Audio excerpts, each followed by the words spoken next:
The NCAA has approved a one-time summer transfer portal window should the Utah Utes be active. And Utah continues to win on the recruiting trail. We're talking about the players they've adding and one they could be close to adding on today's Locked On Utes.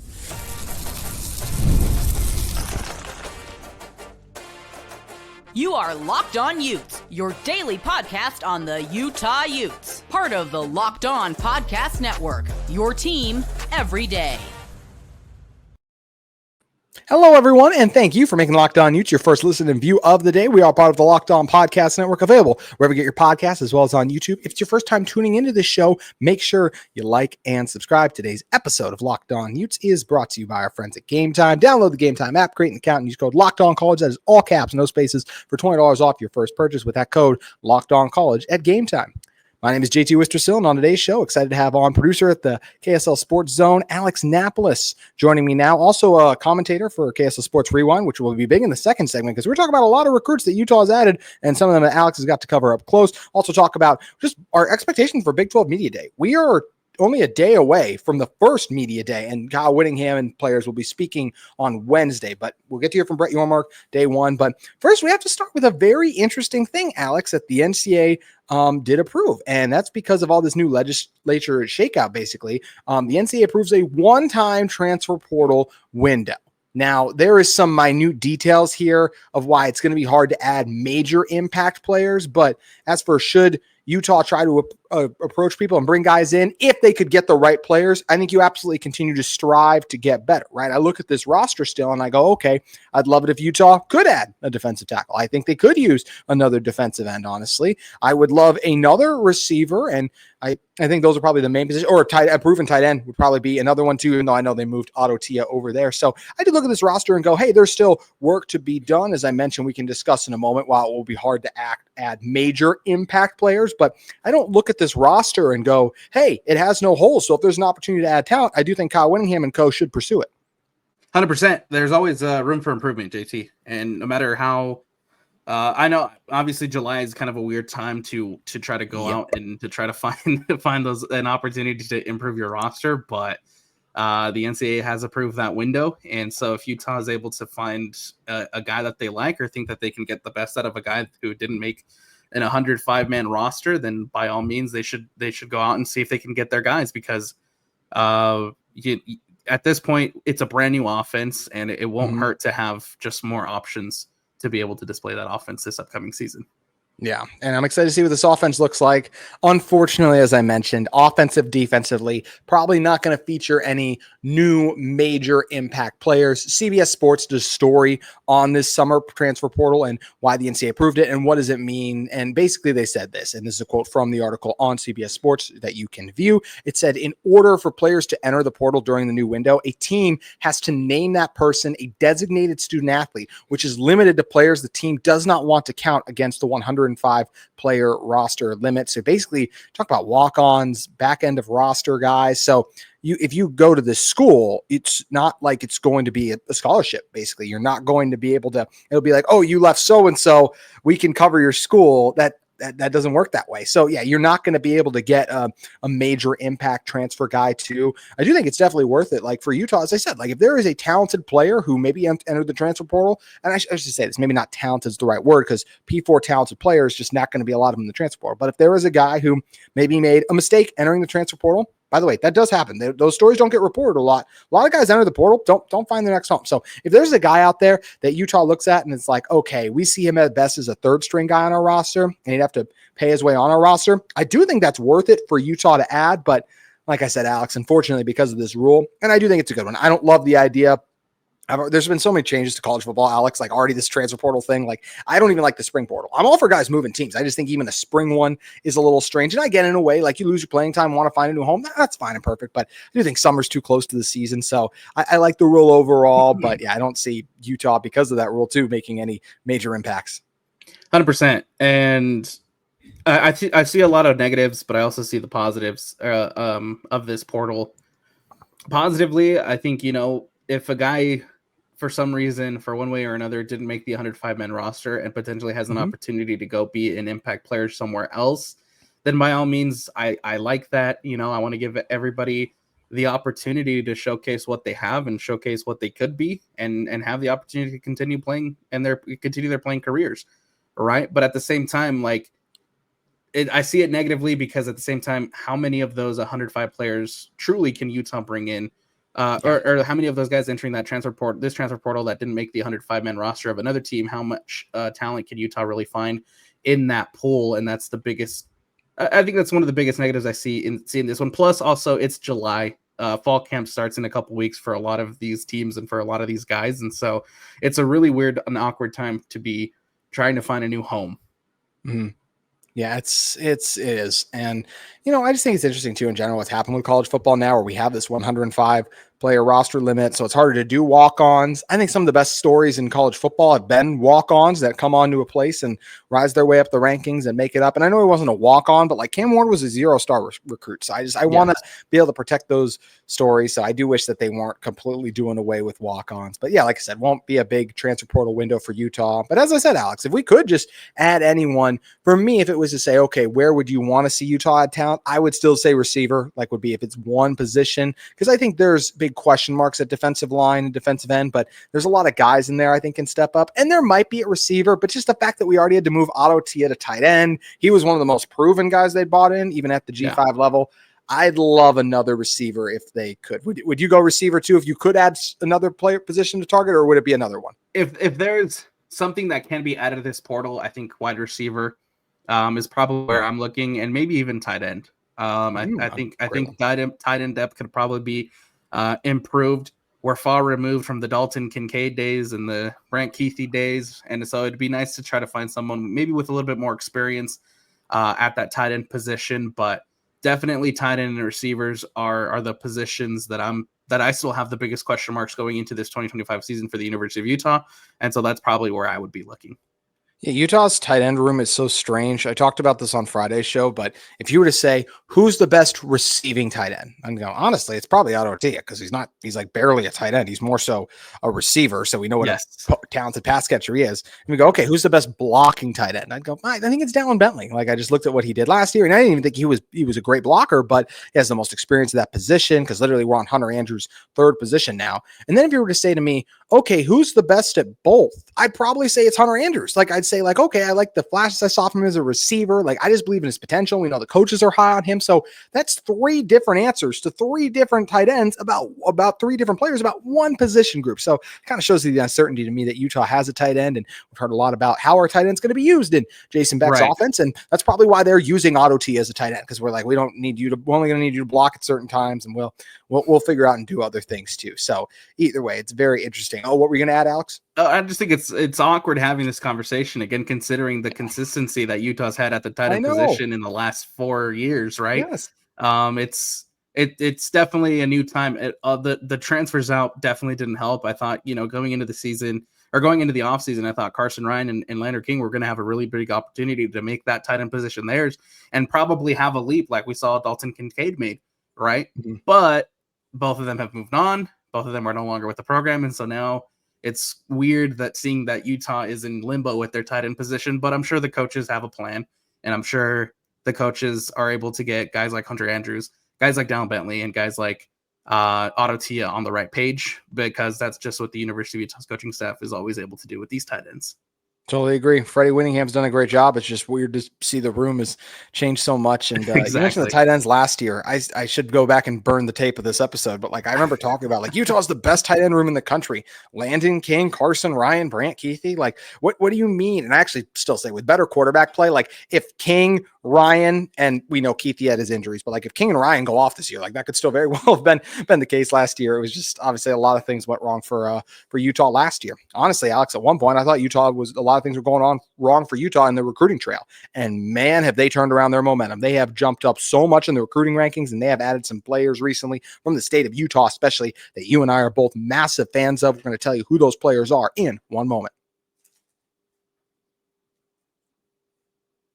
But first, today's episode of Locked On Utes is brought to you by our friends at Game Time. Have you decided at the last minute that you head to the ball game with friends and family? Maybe it's game day and you suddenly realize you want to be in the stands. is exactly where Game Time comes in. It's an easy way to grab last-minute tickets without the stress. With the money you save on tickets, you can also splurge on food, drinks, merch, or even invite a bigger group to come with you. Game Time truly makes it possible. Game Time makes buying tickets fast and simple. Prices in the app actually drop the closer you get to first pitch. You've got the incredible last-minute deals, clear seat views, even a panoramic seat too, so you know what kind of a deal you're getting, and the lowest price guarantee that takes the worry out of buying. They also have those exclusive zone deals for the FIFA Club World Cup matches where you can get 10% off on those zone deals. So keep an eye out for those too.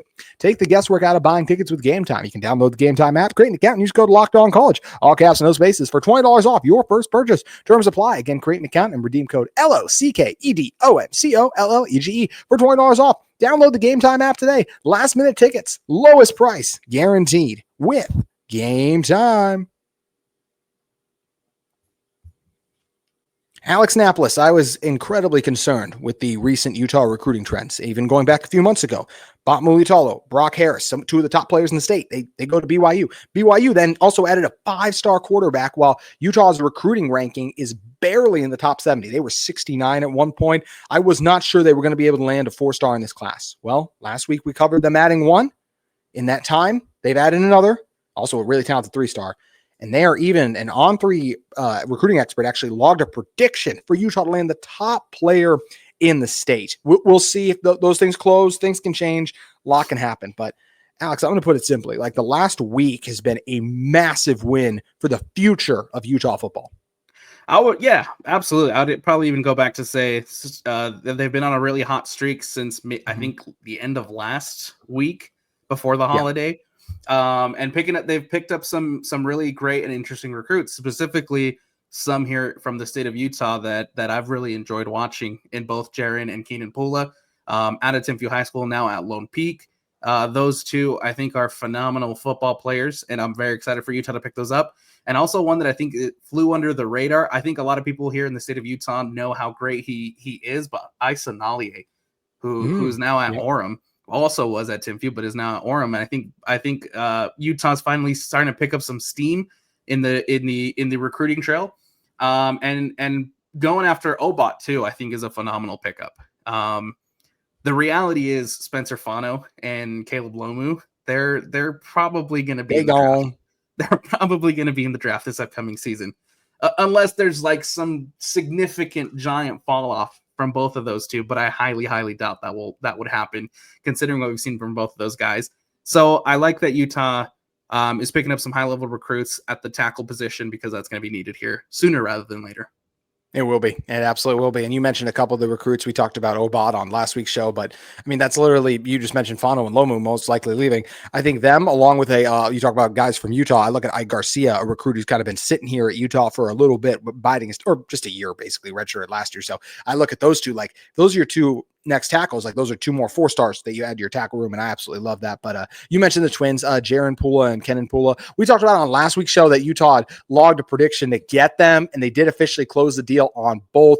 Jaren is the 241st ranked player in the country, but he is a 4-star receiver, 90 overall rating. He's the 35th best at his position, also the 5th best in the state of Utah. Talked a lot about wanting to see Utah land some top 10 recruits in the state of Utah. It was just something they hadn't really done yet. And then Kenan Pula is another top 10 guy in the state too. He's the 8th ranked receiver in the state. And Alex, you said you've gotten to see these guys up close. So I want to know two things. Number one, what do you like about their game? And number two, one's a 4-star, one's a 3-star, but they're both very highly rated. So like, what's the difference in their game? What do you think about them? And what do you see them doing in Salt Lake City?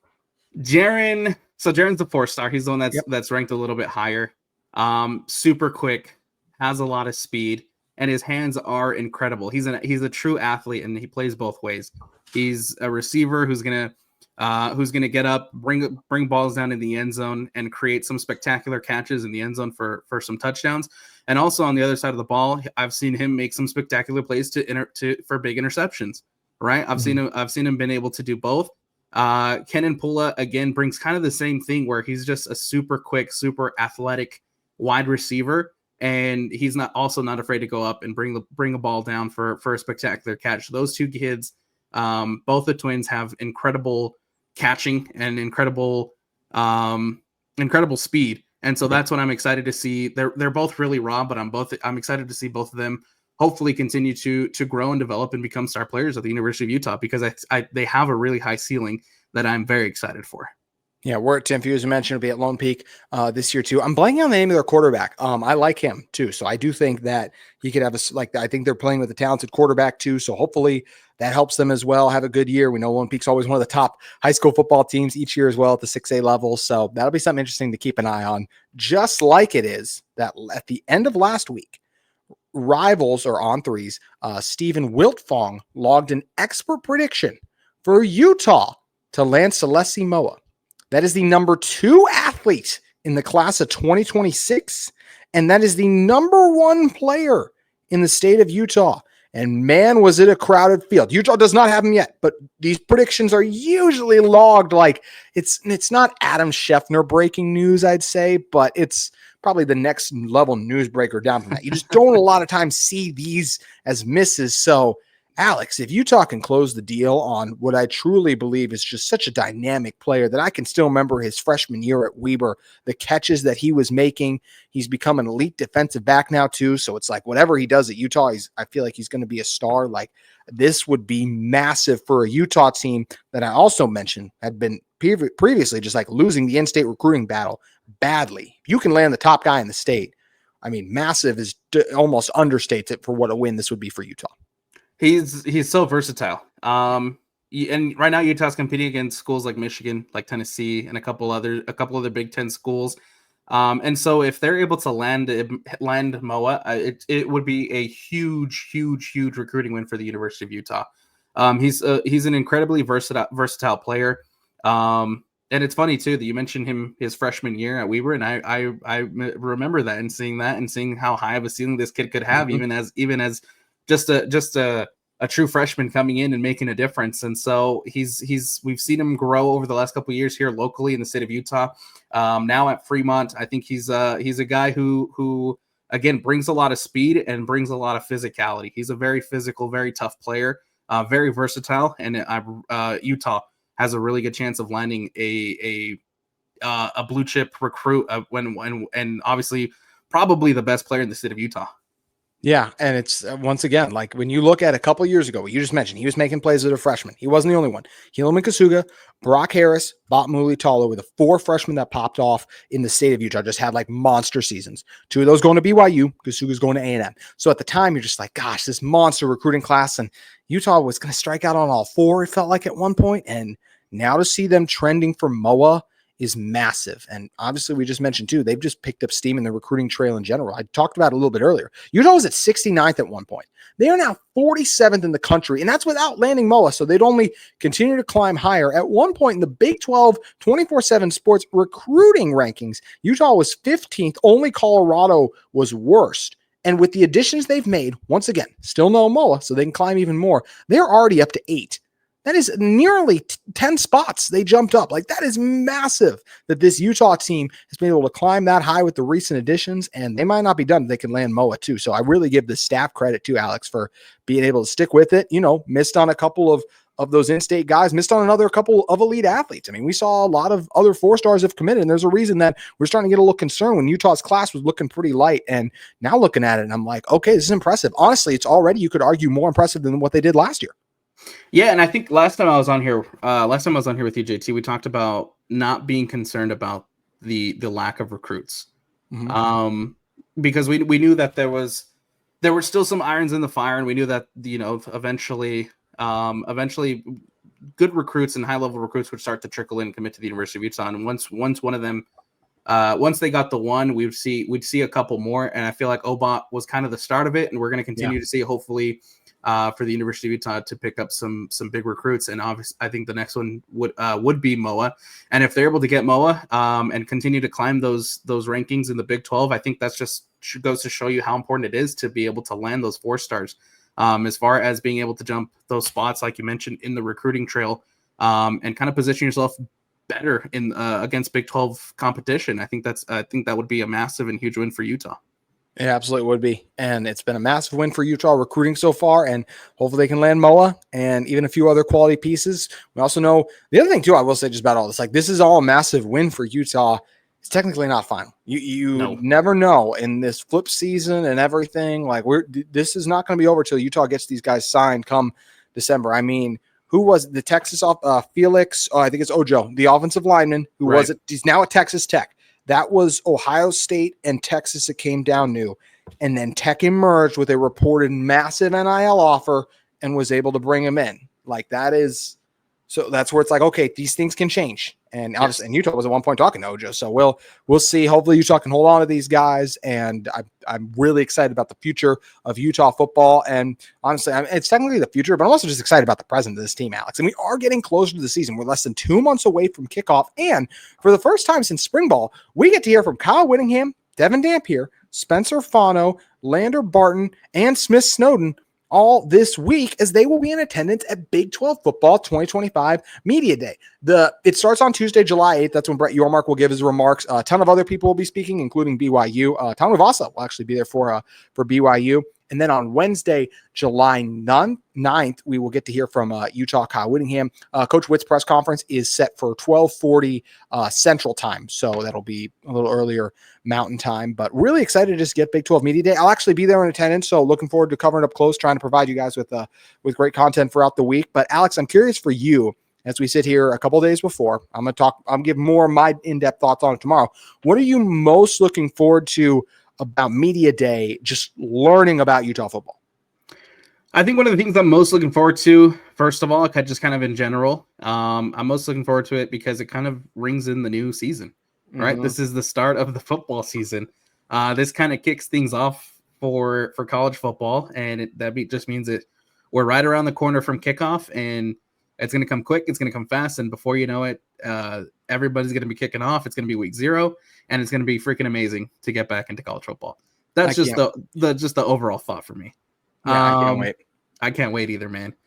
For me, though, as far as learning from Utah, I think the player that I'm most excited, or the person that I'm most excited to hear from, is Lander Barton. Mostly because I'm curious to see kind of where his headspace is going into this next season. I think last season, despite the defense continuing to be a really important part of Utah's, I guess, being able to hold on and go 5-7 and still trying to be a successful piece of this Utah team.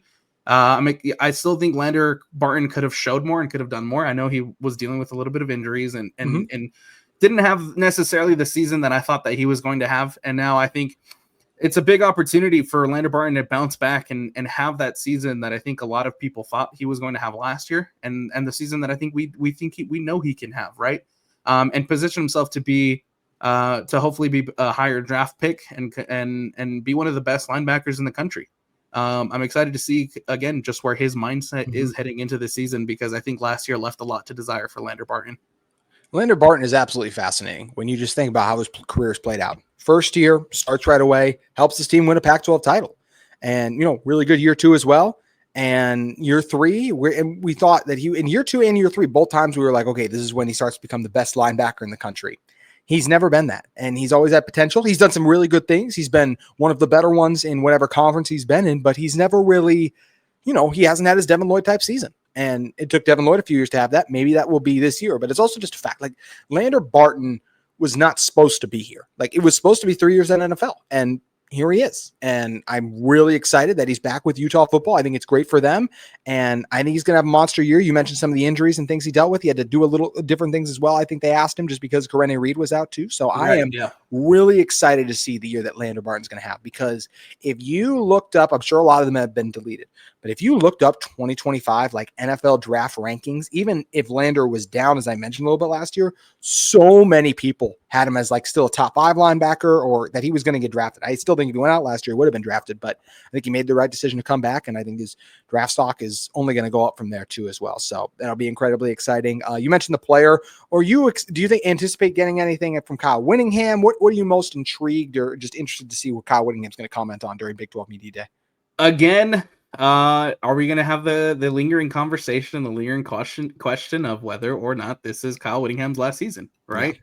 I wonder if he will address that. I highly doubt he will, but he kind of, I think it was last Media Days, right, where he mentioned they brought up the Miami game in Las Vegas, And he said, "Oh, I'm not going to be in this chair by that time around." And so I wonder what kind of little nugget like that he'll drop this season. I don't think he'll ever like officially come out and say, "Hey, this is going to be my last rodeo."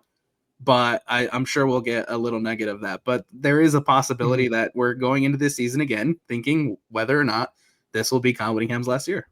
Well, I love Kyle too. And I think I told this story on Friday. So if those of you heard it again, I apologize. But he literally last year, several times, it was like the multiple first questions were like retirement, like what are you doing, all these things. Dodges all of them.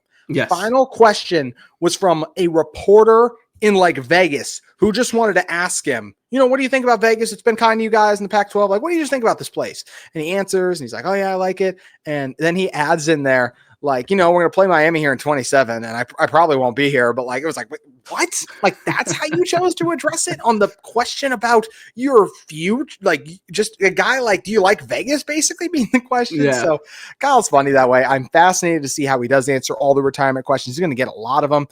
It was reported that last year was supposed to be his final season, and it just obviously didn't want to go out like that. He's the ultimate competitor. So I am fascinated to see what he ends up talking about at media day and just obviously how this season ends up playing out. It's going to be a ton of fun, just like it always is whenever you come on, my friend. Thank you so much for making the time, Alex. I know you're a busy man, so please let everyone know what you got going on. Thanks for having me, man. And this week it's going to be wall-to-wall coverage for all Big 12 media days, covering all things Utah, all things BYU, with KSL and the KSL Sports Zone. So you can find all that at Annapolis Alex and of course at KSL Sports. It's going to be a great weekend. And honestly, I mean, even this is Locked On Utes, but there's no question the biggest story in the Big 12 is BYU. What is Kalani Sitake going to say? What's this quarterback room? He's going to dodge it and play it well, but like that's the biggest. I mean, it's the biggest story in college football recently is obviously what's happened with Jake Retzloff. So incredibly interested to see how all that plays out. And once again, Alex, always great having you on, my friend. Thank you so much, man. Appreciate you. Thanks for having me on, man, and have fun at Big 12 Media Days, man. We'll do so. Looking forward to it and appreciate all of you as well. Continue to listen to this show. Make sure you give Alex a follow as well at Annapolis on X. And just once again, thank you for making Locked On Utes your first listen and view of the day. If you're looking for a second listen, Locked On College Football, Locked On Big 12 have you covered, and we'll have you covered at Big 12 Media Day. Got one more episode before then that'll preview everything we expect to come out. But thank you again for making this show your first listen and view of the day. We'll see you tomorrow.